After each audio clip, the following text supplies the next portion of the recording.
akong tiwala sa mga sinasabi nila. Puro tokis yan. Isa pa to si Aimee, may nakita ko. Maipasok ko lang ha. Meron si Aimee. Pinapasuko si Pastor Kibuloy. Wala talaga to. Kaya sabi ko sa inyo, si Ever Aimee, since. Marcos pa rin yan. Oo. Walang tiwala dyan. Di ba sabi ni Secretary Abalos aayusin. Tapos hanggang ngayon parang kinukonsinti nga. Paano na lang kung tatakbo yan sa sa halalan? Anong aayusin niya? Aayusin ko siya. Oo, ang tatakbo yan? maayos sa kanya, ang daming tarpaulin, di ba? Mas marami ng tarpaulin, di ko lang alam eh. Ang laki-laki ng tarpaulin pag nasa expressway ka. Di ba? Nakabalandra Alam mo, pa. maliit lang yung community namin sa Davao del Sur. Kung binigyan namin ng pinakamalaking rally si Marcos noon dahil kay Inday, na huminto ang traffic for 8 hours, yung kabalintunaan doon ang gagawin pag tumakbo, senador yan si anong tawag nito? Si Ben-Hur Abalos. Hindi mananalo yan si Abalos. Naku, Hindi nga lumalabas yung pangalan eh. Napaka-imposible niyan. Wala siyang nabobola kahit. Sino ba naman ang boboto kung sa itsurang adik? Hindi ko sinasabing adik siya. Itsurang adik na parang kiskisa ng yung kanyang panga. Kiskisa. Alam mo, Sir Jay, iiwasan mo kasi may endorsement eh. Pag ang i-endorse sa'yo ay mababa ang rating, iiwasan mo yon kasi madadamay ka ron. Ngayon, pag ganun ang panga ni Marcos at ganun din ang panga niya, asahan mo damay-damay yan. Oo.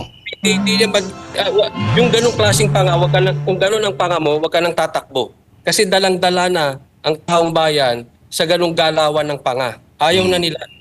Kaya wag mong gayahin yung panga ni Marcos. Abalos.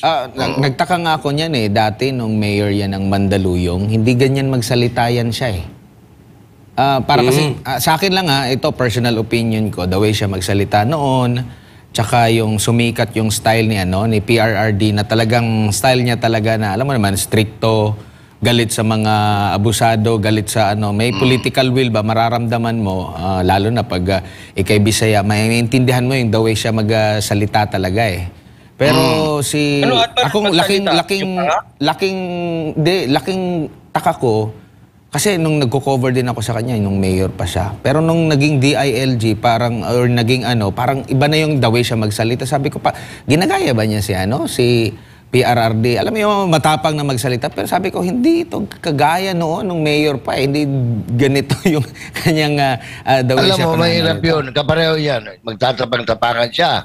Pagkatapos ngayon, maghuhugas kamay siya. Di naig pa niya yung baklang naubusan ng regla. Admar. Apa. Admar. Hindi si PRRD ginagaya niya. Si Marcos. Tignan mo, parehas sila magsalita. Di ba? Parang laging nagchuchewing gum. Yun ang nakuha niyo. Pero balikan ko lang Sir Jay at Coach Oli itong pahayag ni Davao City Baste Duterte na at least sa lahat po ng mga kababayan natin, lalo na dyan sa Davao City, ito po yung naging pahayag niya. Meron siyang Cebuano, meron siyang Tagalog, meron siyang English, okay?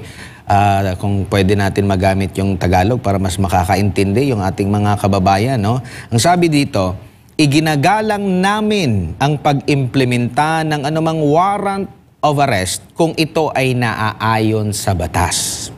Kung naaayon sa batas. Subalit, naobserbahan namin na di na nasusunod ng PNP sa pangunguna ni General Marbil at General Torre ang panuntunan ng maayos at legal na paghahain ng warrant, lalo na ang paggamit ng dahas sa mga inosenteng mamamayan at ang kanilang di-otorisadong pag-okupa sa KOJC compound. Gustuhin ko mang makialam, ang mga pulis ay makikinig lamang sa PNP Chief at sa kanilang Commander-in-Chief, President Bongbong Marcos. Tama naman.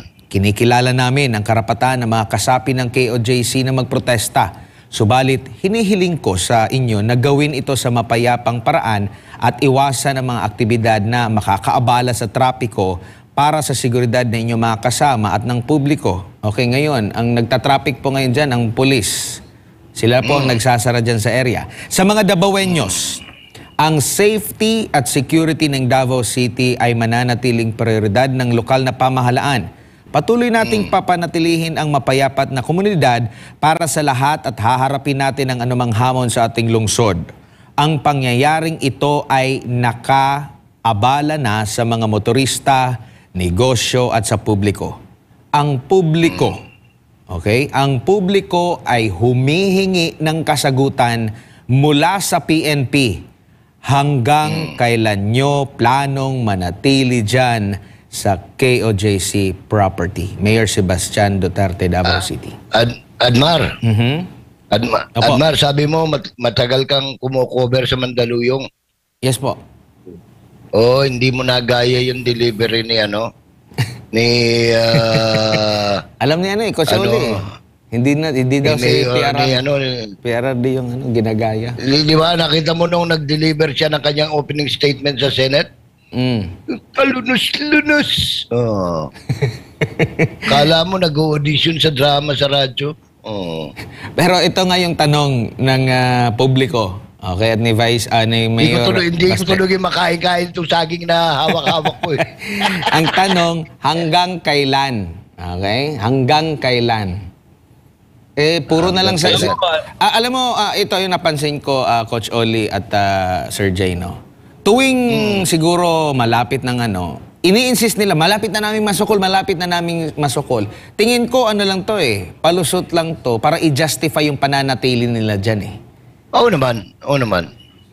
Parang yun lang yung Kasi, di ba, dapat meron talagang matinding basihan. Pag nag-implement ka ng warrant of arrest, dapat meron kang matinding basihan.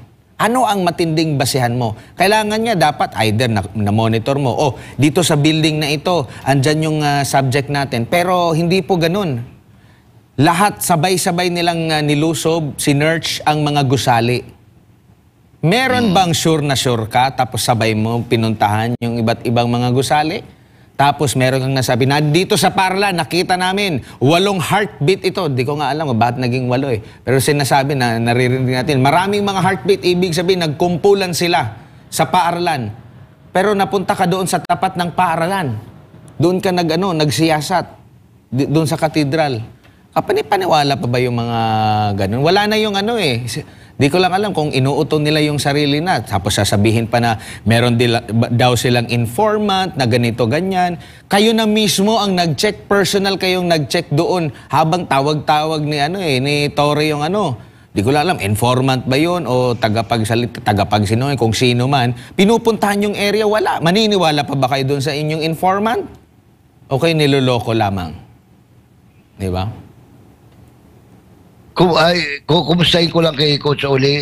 Sa mga oras na ito, Coach, kumusta kayo dyan sa paligid-ligid ng KOGC compound?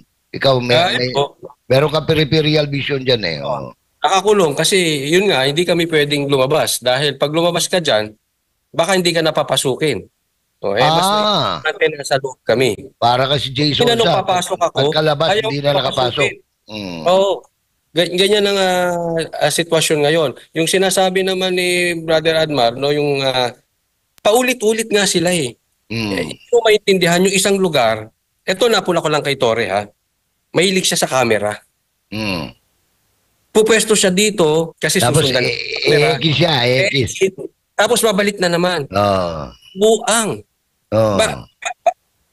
Kakapunta lang namin dito. Kung andi dito, yung hinahanap nyo, nakita na natin. So ay exit siya, kunwari may camera na may tatawag siya. Alam mo, huli pa sa namin to, may ebidensya kami ulit. Ang sinabi niya doon sa cameraman niya, diyan ka pumuesto ka diyan. Tapos itutok mo sa akin. Tapos umistop siya. Sabi ko sa iyo mahilig sa camera yan. Nakita mo yung nag-road rage dati? Doon niya pa may to. Nag-press con pa. Idol nito si Abalos. Plano nito mag-artista. Kaya lang, yung itsura talaga niyan, pangkalaban Pwede naman siya kontrabida. Oo, pangkalaban. O kaya yung binubugbog ng bida. Ay, Sir Jay. to Yeah. Sir Jay at Coach Oli, may bagong ano dito may bagong question. Sige. Pero bago yan, alamin muna natin ang sitwasyon sa loob ng KOJC compound. Nasa ating linya ang ating SMNI reporter na si Jason Rubrico. Jason, kamusta dyan? Hello, partner MJ at sa lahat ng ating mga kababayan na nakikinig ngayon dito sa SMNI News, dito sa ating live feed, especially sa nangyayari nga dito sa KOJC compound. Sa ngayon, kagaya ng dati, matapos itong mangharas, itong mga pulis ay bumabalik sila sa pagtulog sa kahit saan na lugar dito sa KOJC compound. At maliban dyan, magbibigay lang din ako ng update dito sa labas. Though hindi na kami nakakalabas, pero nakaka-receive kami ng